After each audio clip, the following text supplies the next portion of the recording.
Thank you for coming to my channel and watching.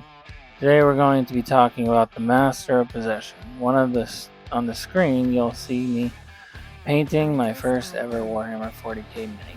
I have decided to build a Chaos Space Marine army, and one of my favorite looking models in the army is the Master of Possession. So let's get started. The Warhammer 40k universe is filled with terrifying warriors, monstrous demons, and powerful psychers, but few characters combine all three quite like the Master of Possession. While most Chaos Space Marines seek glory through conquest or mortal skill, the Master of Possession pursues something far more dangerous: complete mastery over the warp and the demons that inhabit it. He is not simply a sorcerer. He is an alchemist and a demonologist, and one of the most feared specialists within the Chaos Space Marine legions. To understand the Master of Possession, we first need to understand the Warp. The Warp is a parallel dimension made entirely of psychic energy. Every emotion felt by every living creature echoes within. Rage, hope, despair, ambition, access, and fear all feed the warp, giving rise of the chaos gods and the countless demons that serve them. For most people, interacting with the warp is incredibly dangerous. A moment of weakness can result in madness, mutilation, or death. Even powerful Imperial Psychers risk being consumed every time they use the ability. The Master of Possession willingly embraces that risk. Unlike a traditional Chaos Sorcerer, whose focus is casting destructive psychic powers on the battlefield, the Master of Possession dedicates his life to studying demons themselves. He learns their true names, he studies their hierarchies, he bargains with them. Most importantly, he learns how to bend them.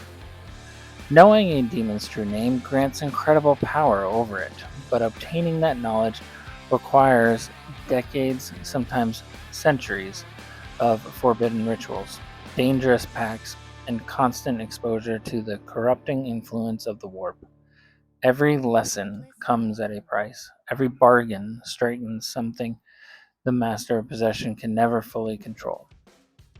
The title Master of Possession comes from the horrific rituals these sorcerers perform. Their greatest achievement is creating possessed Chaos Space Marines. A possessed is far more than a corrupted warrior. During an elaborate ritual, a living demon is bound directly onto the body of the Chaos Marine. Sometimes the Marine dominates the demon, and sometimes the demon dominates the Marine. More often, the two merge together into something entirely new. Part warrior, part demon, driven by both mortal determination and supernatural fury.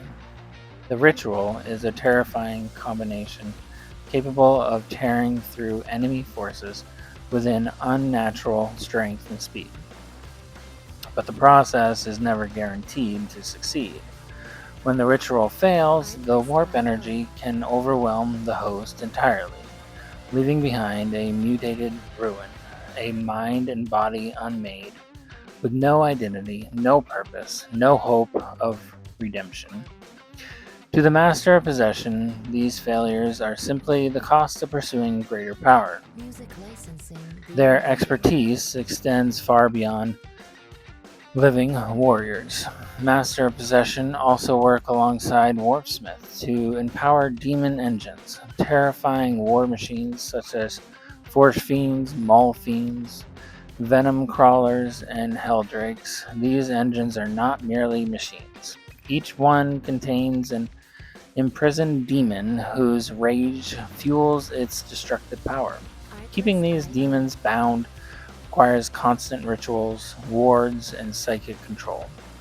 Without the work of the Master of Possession and warpsmiths, many demon engines would simply tear themselves free from their mechanical prisons. Within the Black Legion, the Master of Possession serves as an plainly important role. Abaddon, the Despoiler, is willing to use every weapon available in his long war against the Imperium. Faith, technology, demons, ancient relics. If it helps weaken the Imperium, it has a value. Master of Possession travels with the Black Legion warbands, preparing rituals before battle, strengthening possessed warriors, maintaining demon engines, and tearing open weak points between real space and the warp. While Chaos Lords lead armies and champions seek personal glory, the Master of Possession works behind the scenes, ensuring the warp itself becomes open, another weapon for the Black Legion. Despite the importance, Master of Possession are not trusted. Even among Chaos Space Marine, they are viewed with a strange mixture of awe and suspicion. Imagine fighting beside someone who spends every waking hour speaking to demons. Someone who knows the true names of creatures born before humanity exists. Someone whose closest allies are entities that constantly seek to deceive, corrupt, and consume everything around them. To make things worse, Master of Possessions really speak plainly. They talk in riddles, twisting their own words so that a single warning can mean two contradictory things at once. Many claim to foresee where the next great warp breach will tear open, but whether that is prophecy or manipulation, no one can say for certain. A single mistake during one of their rituals could unleash horrors capable of destroying friend and foe alike. To most Chaos Space Marines, that risk is acceptable, but it is never forgotten. Their appearance reflects their role perfectly. Unlike heavily armored Chaos Lords, Master of Possession often wear layered robes over their power armor, resembling dark priests more than battlefield commanders. Their armor is covered with cult symbols, ritual scrolls, chains, talismans, skulls used to burning demons behind bending ceremonies. Their staff act as a psychic force, channeling warp energy while helping maintain control over the demons they command. Every piece of equipment they carry has a purpose. Nothing is decorative. Everything serves the endless pursuit for forbidden knowledge. Perhaps what makes the Master of Possession so terrifying is that the understanding the true cost of the power. He knows every ritual risks his soul. He knows every bargain strengthens the Chaos Gods. He knows that one day he may lose control entirely, and yet he continues. Because of the servants of Chaos, power is worth any price. The Master of Possession embodies one of the central themes of Warhammer 40k, the pursuit of power without limits. Where others see monsters, he sees opportunity. Where others fear the warp, he studies it. Where others fight demons, he commands them. In a galaxy consumed by endless war, there are few individuals more dangerous than a warrior who believes he can master the very forces of chaos itself. And whether he succeeds or is eventually consumed by the darkness he commands, it's a story that only the warp can answer. On the tabletop, however, things are a little different. By himself, he's actually pretty easy to remove. He's a character, a handful of wounds, no invulnerable save, worth writing home about, and if your opponent puts any real firepower his way, he goes down fast. But that's not how you're supposed to use him. Attach him to a unit of 10 possessed, and suddenly the fluff starts to make sense. He gives the unit a boost to their advance and charge roll, so they hit the enemy lines faster than they should. He hands out a feel no pain, so the possessed shrug off wounds that should have dropped them, and the whole squad makes a dark pact. He's right there to add to the carnage. With his own various little psyker attacks, kind of anti-psyker pistol fire that punches enemies, sorcerers, and librarians for getting too close. Alone, he's a liability. Attached to a pack of demon-bound killers, he turned them from a scary unit into a generally mean one, which is honestly kind of perfect. The lore tells you he's dangerous because of what he commands, not because of what he can do with a bolt pistol. Turns out the tabletop agrees.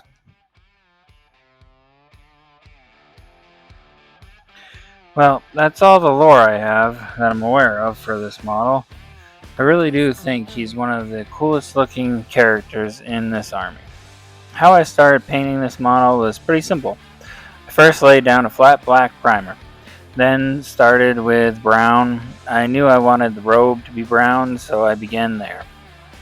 After that, I decided to make the gloves and the top of the robe brown as well. Then I moved on to the white and painted all the skulls white, including his skull-like helmet. I wanted this guy to have my own army look while still keeping some elements of the box cover paint job. Once I started on the fire, everything really began to come together. I'm not a professional. This is actually the first time I've put real time and effort into a paint job. I've painted 3D models before, but I had never painted a Warhammer 40k model until now. I just got into the hobby, and I wanted to use YouTube as a platform to document my journey and share advice from a novice perspective. I know that with every model I paint, I'll get a little better. I'm just like you, someone who watches painters on YouTube and in awe and amazement. If I can end up even a fraction as good as some of the pros here, I'll be happy. As the model gets closer to finish, I find myself constantly asking, am I done yet? With every brushstroke I pause and think, is it done? But then I spot something I missed, or something that doesn't quite look right, so I go back to work. Towards the end is mostly detail work. I wanted the fire coming from the skull in his hand to look like it was giving off a glow effect. I think it worked out okay. Though, if I had a few more paints on hand, I probably could have pulled it off even better. Right now, I'm limited to what I have, and that was actually a deliberate choice I made early on. I wanted this channel to show what a novice painter can accomplish with just a basic army painter set. As I do more and more minis, I'll get more paints, but for now, this is what I have, and I will not let that stop me in getting a cool looking mini in the end. I didn't want to leave the base plain black, so I decided to try a classic trick, Elmer's glue and sand. It worked out better than I expected, and it was surprisingly easy.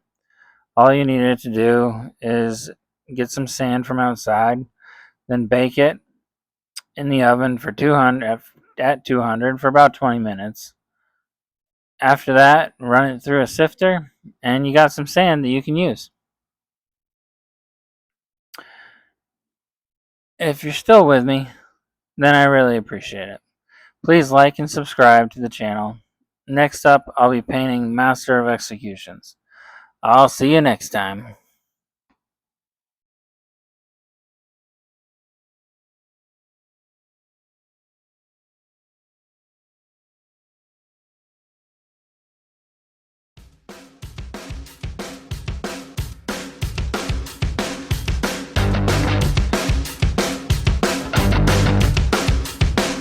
Artlist.io.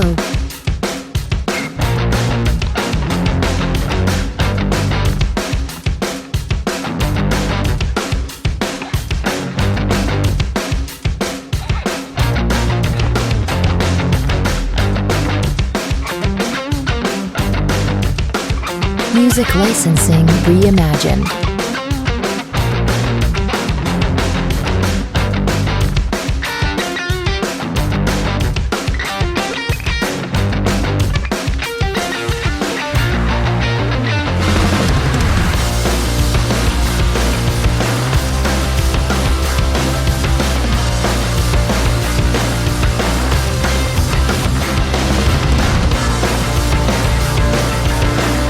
Artlist.io.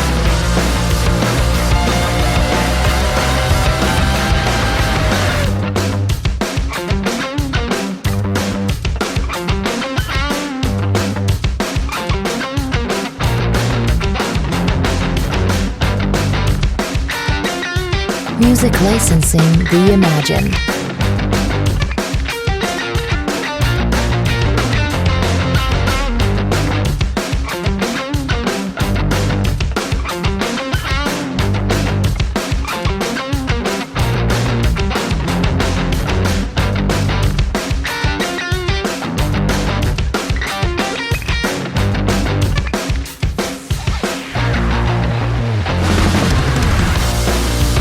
Artlist.io.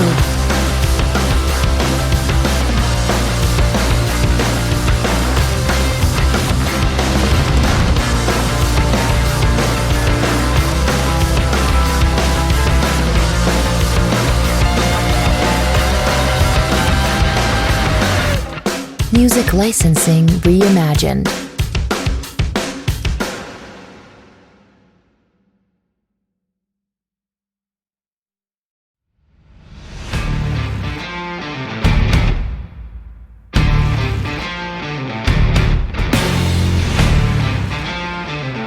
Artlist.io.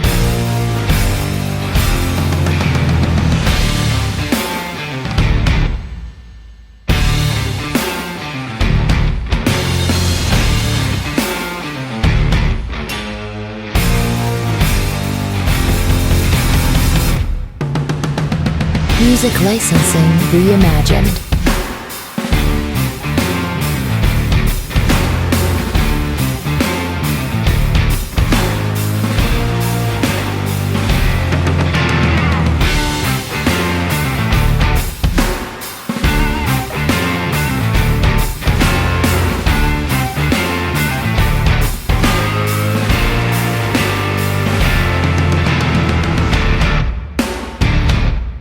Artlist.io.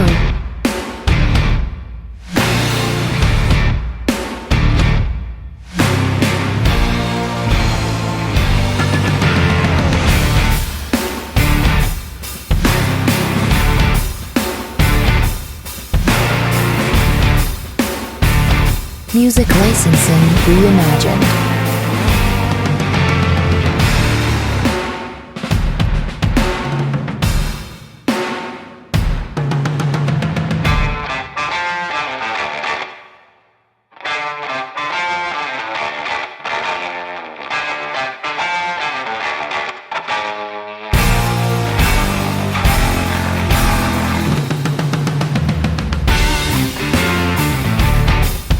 Artlist.io.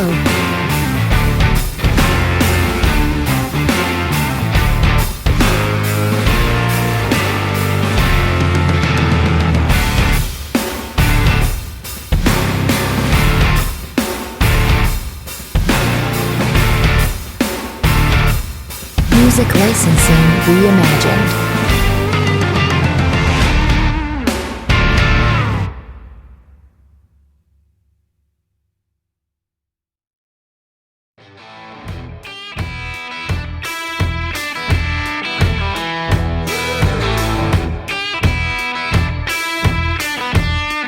Artlist.io.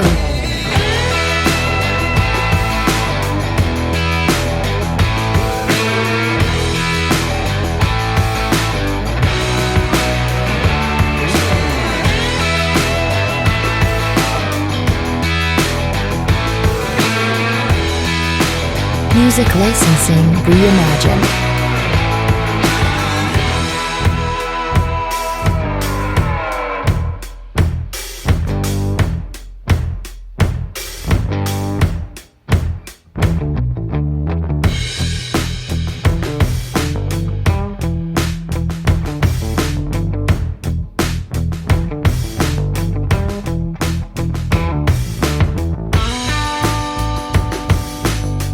Artlist.io.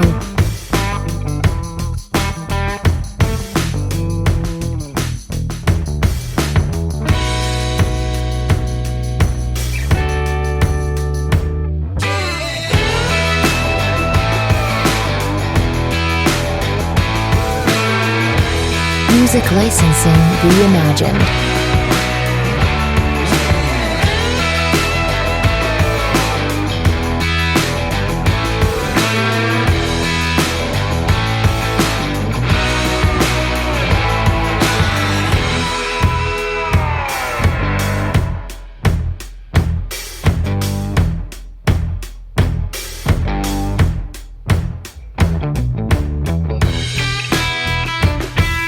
Artlist.io.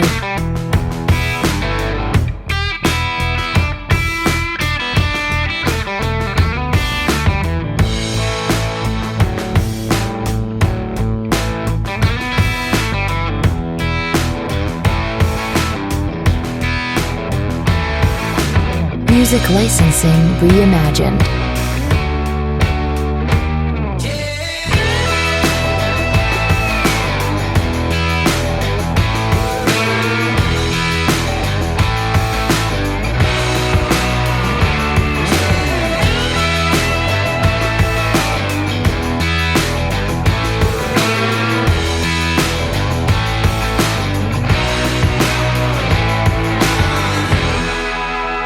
Artlist.io.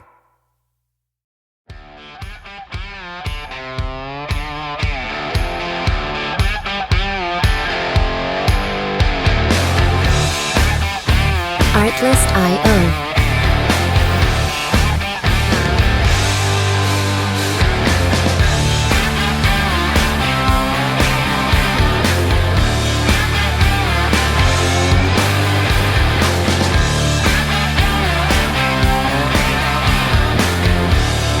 Music licensing reimagined.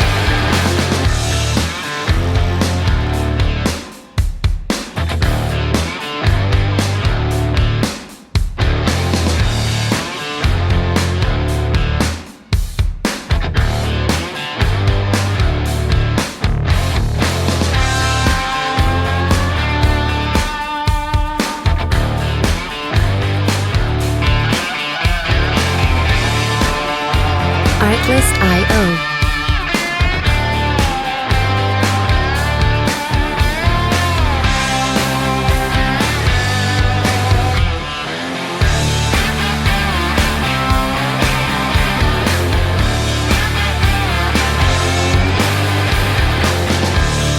Music licensing reimagined.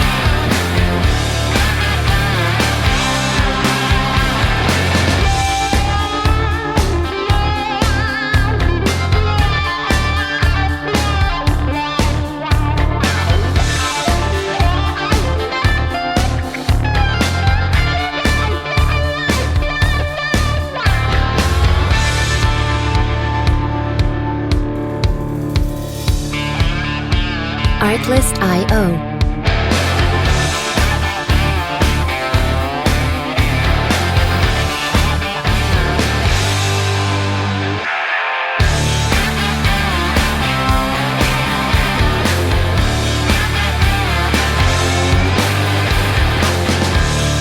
Music licensing reimagined.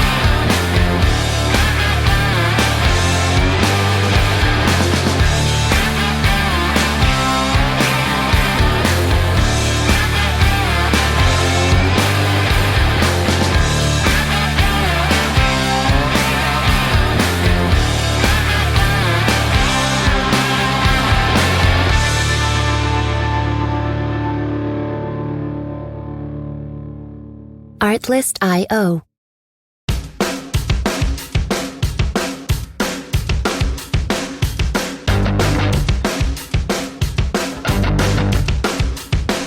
Artlist.io.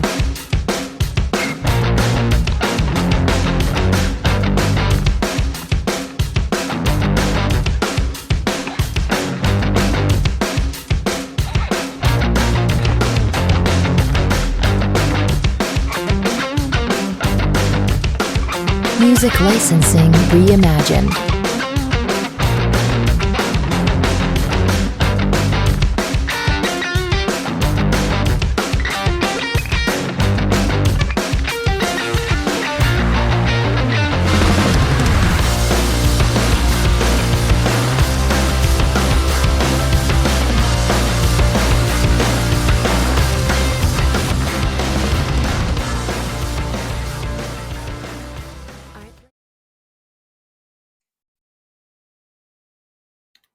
Here's that Elmer's glue and sand trick I was talking about earlier.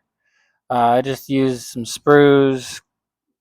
Elmer's glue, you just spray it around the base. And you don't need a lot of sand. A little bit of sand goes a long way.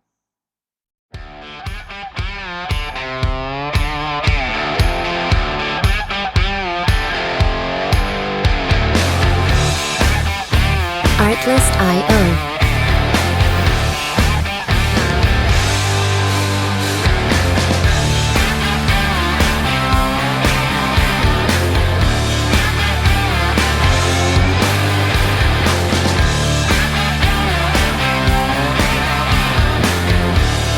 Music licensing reimagined.